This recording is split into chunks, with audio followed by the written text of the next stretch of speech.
Tequila Sunrise, first of all, good evening, everyone. Tequila Sunrise is actually a sweet pepper. This is going in C10. C10. I have to talk to myself so I don't mess up. All right. Of course, we got the sweet banana pepper. Let's see here.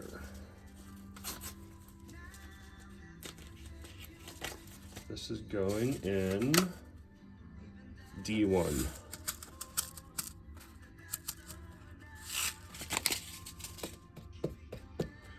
D1.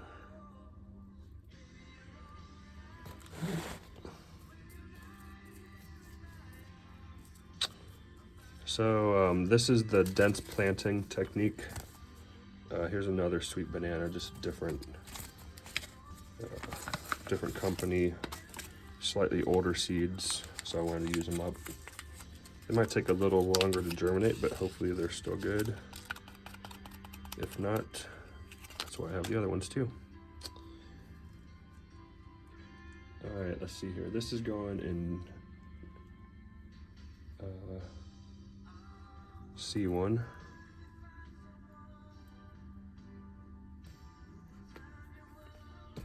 So anyways, this is the dense planting technique where you just kind of put, I don't know, I have about 20 in this one, maybe about 8 or 9 in this one.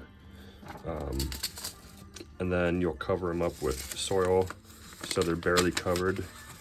And then you'll allow them to germinate and then grow. Like I put them on a heat mat, so that's an important step.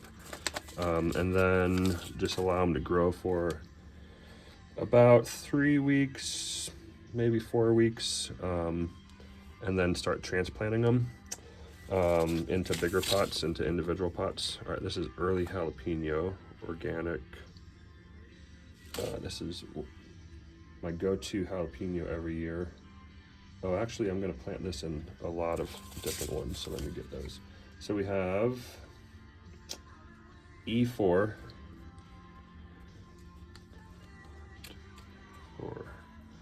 All right, we have E4, and then A5, B5, C5, D5, and E5. So this whole row here.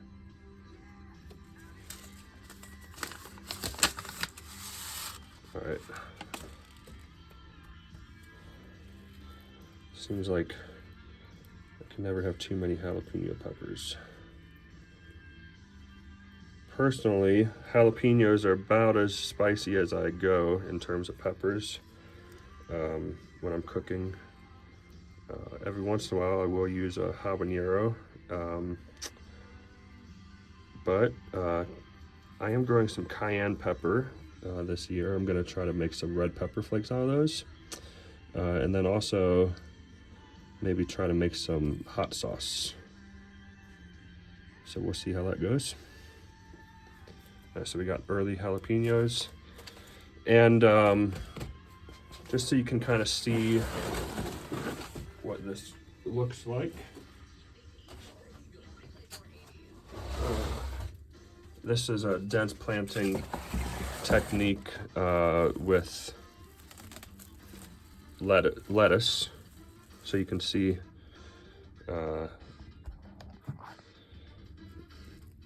coming in nicely. These were just planted about like 5 or 6 days ago, maybe a little bit longer at this point. And once again, had some old seeds, and so I think that's what's going on right here, and right here and here. Or honestly, I could have just missed those when I was planting. But we do have a lot of lettuce seed that came in. It's actually good to kind of brush them every once in a while to have them kind of sturdy up. This kind of mimics the wind outside. And if you do this once a day, you'll actually have shorter, sturdier plants instead of longer, leggy, and weaker plants. So anyways, this is the dense planting technique. And then in a little bit of time, we will start to transplant those. I'm gonna actually let this air out a little bit.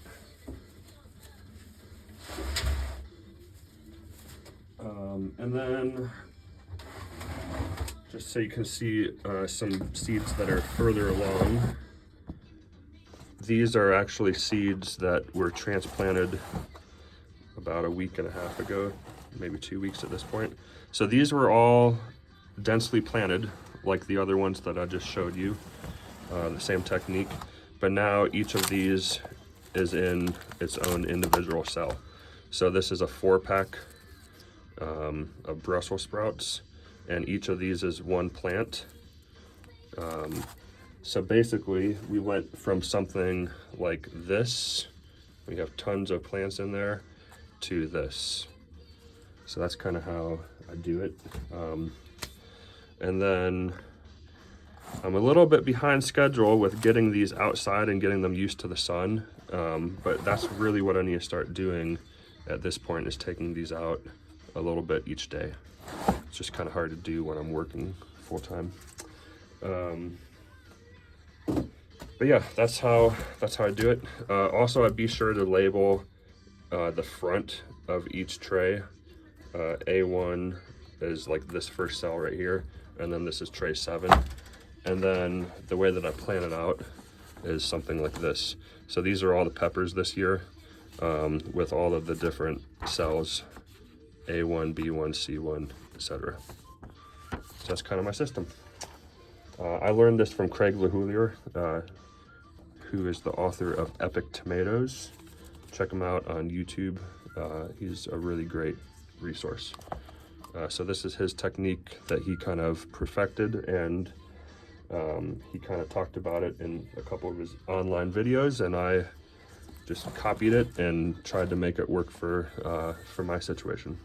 So anyways, thanks for watching, and have a good night. Bye.